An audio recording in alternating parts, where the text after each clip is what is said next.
എന്തൊക്കെ നമ്മുടെ നാട്ടിൽ നടക്കണല്ലേ, ഒന്നും ഒരു പിടി കിട്ടില്ല. കുറച്ച് ദിവസം മുന്നേ നമ്മള് ഒരു സിക്കുകാരൻ എന്താണ് പാജി, ലൈഫ് ഓഫ് പാജി, അങ്ങനെ ഏതൊരു പുള്ളി എന്താണ് ഇന്ത്യ ഗോട്ട് ടാലന്റിൽ പറയണ്ടായിരുന്നു, എന്താ പറഞ്ഞിട്ടുണ്ടായിരുന്നു, മറ്റേ ഇത് കേരള സാർ 100% ലിറ്ററസി. അപ്പൊ അതിനെ എല്ലാവരും ട്രോൾ ചെയ്തിട്ടുള്ള എല്ലാ മലയാളം ബ്ലോഗേഴ്സും ട്രോൾ ചെയ്തിട്ട് കേരള 100% ലിറ്ററസി ആണ്, ഞങ്ങൾ അങ്ങനെയാണ് ഞങ്ങൾക്ക് ഇത്രയും, അതായത് ഇവിടുത്തെ പ്രത്യേകതകളും ഇവിടെ അങ്ങനെയാണ് കുറെ വീഡിയോ. അത് കഴിഞ്ഞിട്ട് ഇനിയിപ്പോ പുള്ളിയുടെയൊക്കെ വല്ല ശാപമാണോ അറിയില്ല. ഇപ്പൊ കാണുന്ന ന്യൂസുകൾ നമ്മുടെ നാട്ടിൽ നടക്കുന്നത് മറ്റേ കൂട്ടക്കൊല, നമ്മുടെ കൂട്ടക്കൊല, അത് കഴിഞ്ഞ് മറ്റേ ഷാബാസിനെ തല്ലിക്കൊന്ന് അടിച്ചു കൊന്നു വേറെ 10ാം ക്ലാസ് പഠിക്കുന്ന പിള്ളേർ. അതുകൂടാതെ ഇപ്പോ ഒരു ഓട്ടോക്കാരനെ ബസ് ജീവനക്കാര് ഉന്തിയിട്ടിട്ടും തല്ലിയിട്ടും അങ്ങനെ ഒരു സംഭവം ഉണ്ടായിട്ടുണ്ട്. അങ്ങേരും കൊഞ്ഞു കൂടെ മരിച്ചെന്ന് പറഞ്ഞിട്ട് എന്താ അവിടെ നടക്കുന്നതെന്ന് അറിയില്ല. അതിനിടയ്ക്ക് കുറെ വേറെ എല്ലാ ന്യൂസുകളും ഇങ്ങനെ കാണുന്നുണ്ട്. ഇതെല്ലാം സത്യത്തിലുള്ള തന്നെ ആണെന്നും അറിയില്ല. അതായത് പീഡന കേസ്, അതായത് സഹോദരിയെ പീഡിപ്പിച്ചു, അങ്ങനെ ഇങ്ങനെ. അപ്പോൾ ശരിക്കും പറഞ്ഞാൽ എവിടെ ലിറ്ററസി ഉള്ളതെന്ന് അറിയാൻ പറ്റുന്നില്ല.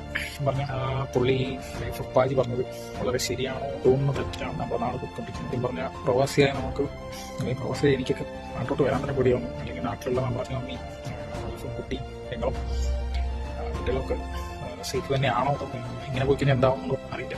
ഒരു കൺസേൺ ആണ്. ജസ്റ്റ് ഒന്ന് എന്തെങ്കിലും ഒന്ന് സ്പീക്കപ്പ് ചെയ്യണം തോന്നുന്നു. അപ്പോൾ ഒന്ന് പറഞ്ഞു, എന്താ നിങ്ങളുടെ അഭിപ്രായം?